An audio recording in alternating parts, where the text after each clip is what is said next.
Welcome to Breaking Down Bergman. I'm David Friend, and I'm here at the Swedish Film Institute in Stockholm, Sweden.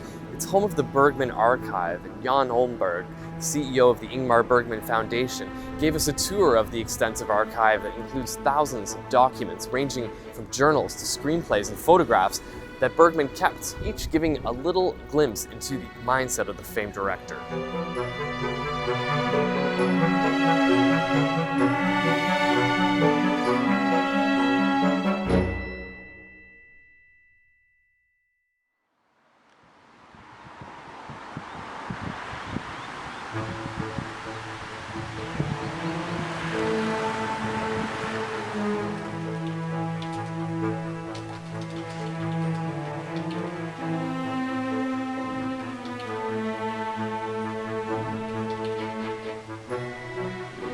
Did you find that he kept a lot of Yeah. everything?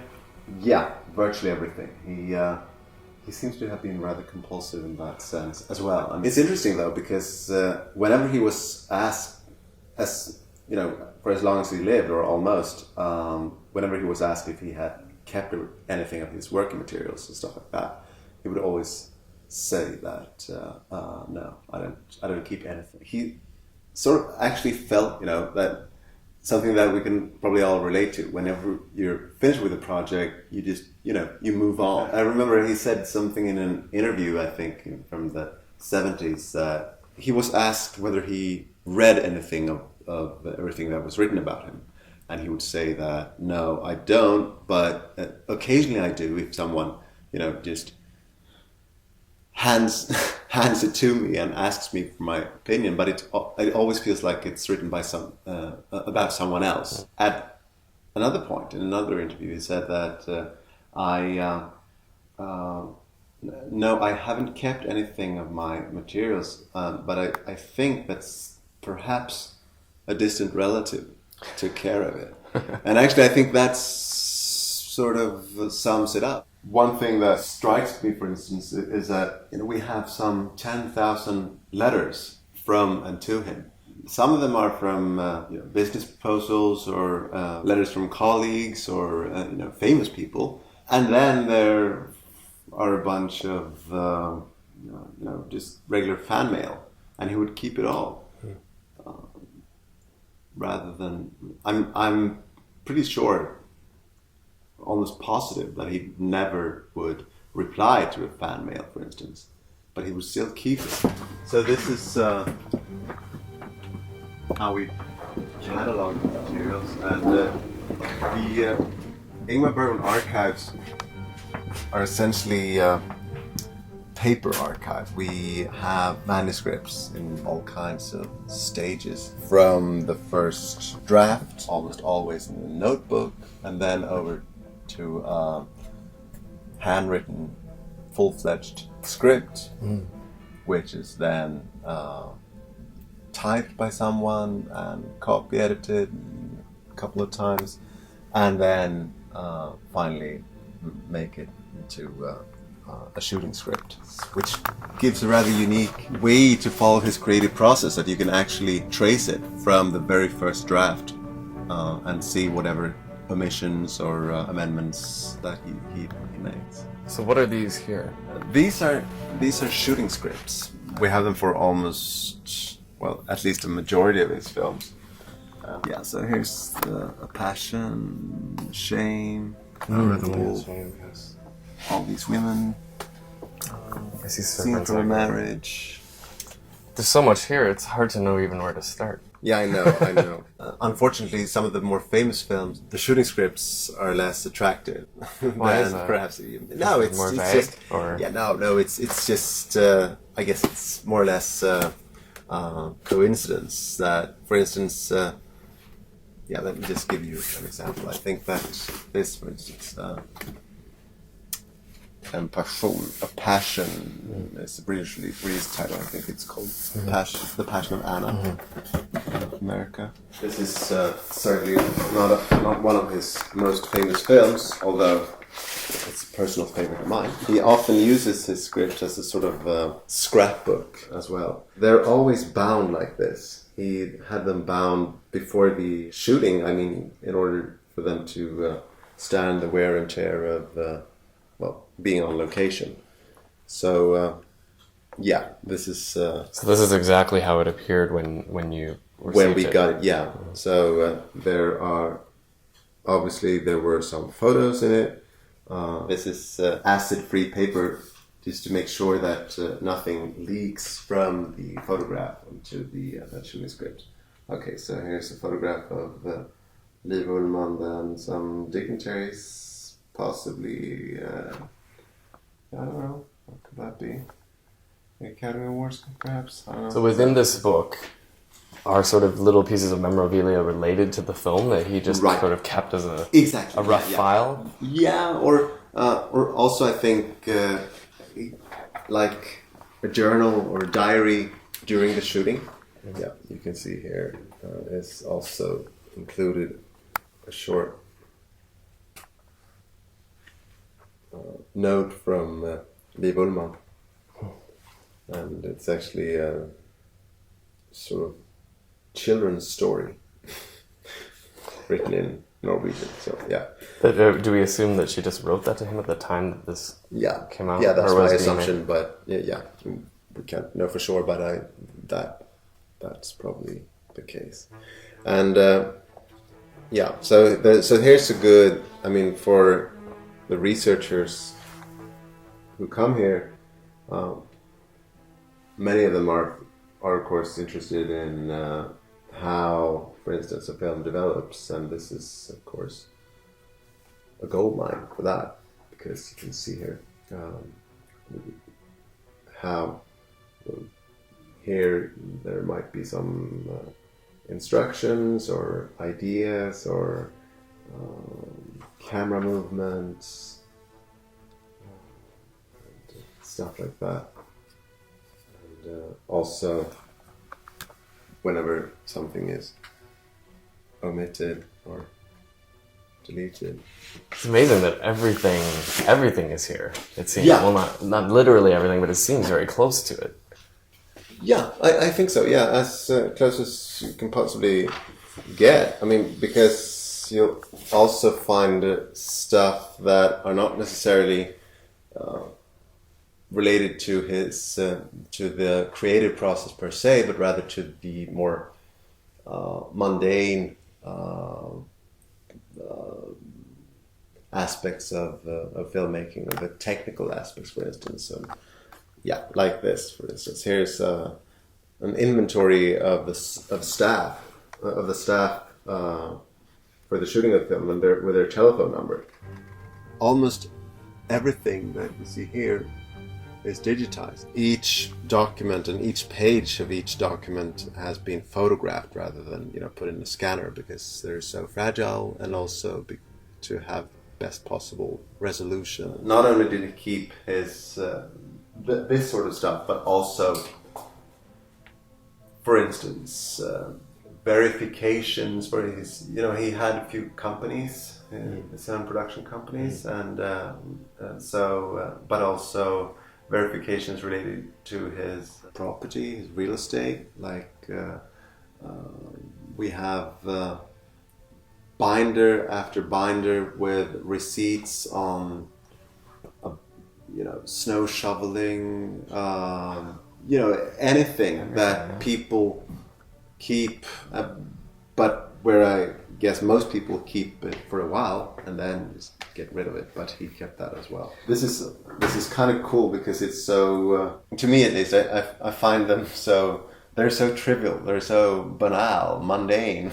These are the regular kind of notebooks that everyone has, but this is often the first draft for a specific film.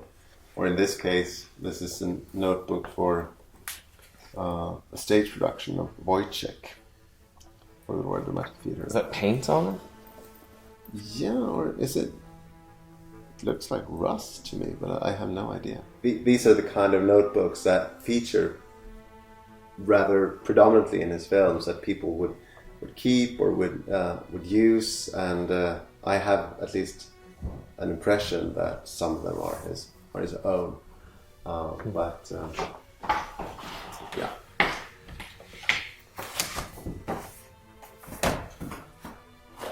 also some of these workbooks are, which is also amazing, I think, that he started to keep these at an early age. This is from 1942, when he was 24 years old. And so that's another thing. He seems to have been confident enough to keep stuff at an early age, because why would he keep it if he wasn't, if not convinced, so at least confident that it would be worthwhile keeping it. I know at his house there is sort of physical objects rather than notebooks. Do you keep physical objects here as well? A few. I'll show you some upstairs.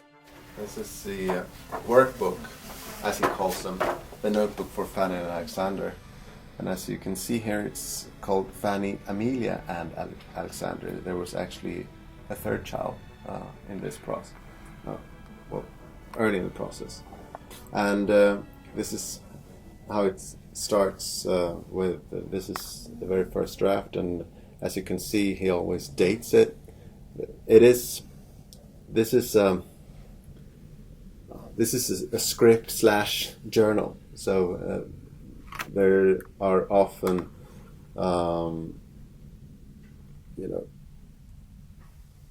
pieces of dialogue and descriptions and of the characters and so on.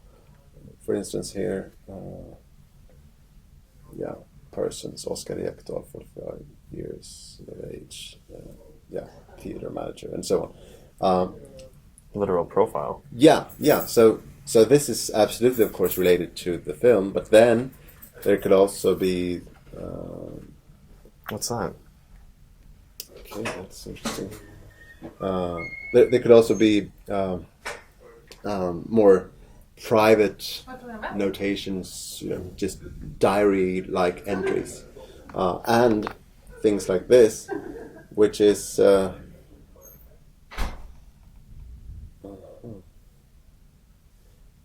it seems like it is from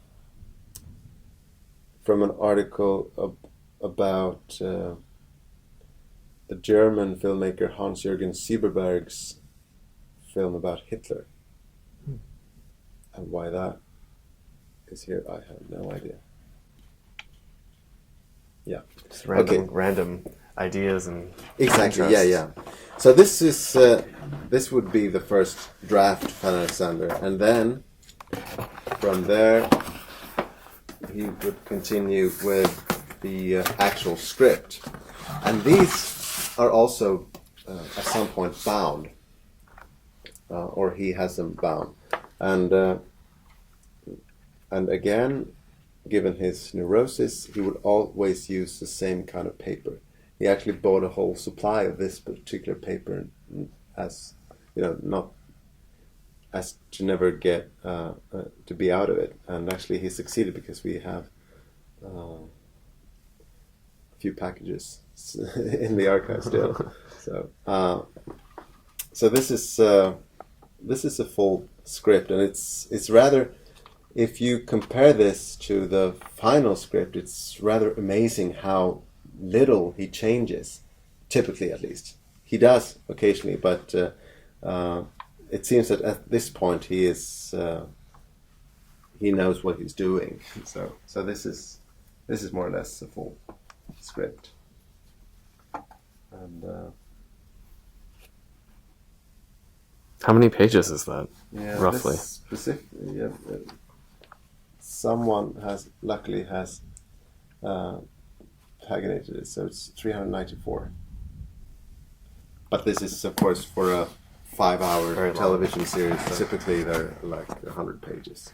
And then, from the handwritten script over to the typewritten script. He never typed himself. He had people do that for him, but he always wrote with a pen. And at this point, the film was called Laterna Magicam, the Magic Lantern. Okay, and this is the shooting script, where you can see his trademark devil. And this is a good example of how he would use the shooting script as a scrapbook, and also with some diary-like entries about how he curses too much for me to feel comfortable translating this, but it is. But it's about how he has a cold, and that this cold is trying to break him, but it won't succeed, or something like that. This is fun. Pornographic arrangements made by Fan Alexander in the bishop at the bishop's doll's house, but that wasn't included in the film. But yeah. So do you think he took all of these pictures himself too? Like the photography, for example? Took them? No. Where does... No, someone took them for him. I'm sure these were taken by the stills photographer of the set. To answer your question of whether we have any physical objects, this, for instance, are set design models given to us by the set designer for a television production, The Image Makers, from '98. The film, or actually it's a stage play, he staged it first at Royal Dramatic Theatre. It is about the making of the Swedish silent film, The Phantom Carriage, from 1920. Which he had a particular fondness for. Exactly, yeah. So it's about the director and the writer of the original story, and the cinematographer, and the female star of the film. So that's the reason why why it has film cans here. Yeah. Here's the movie theater.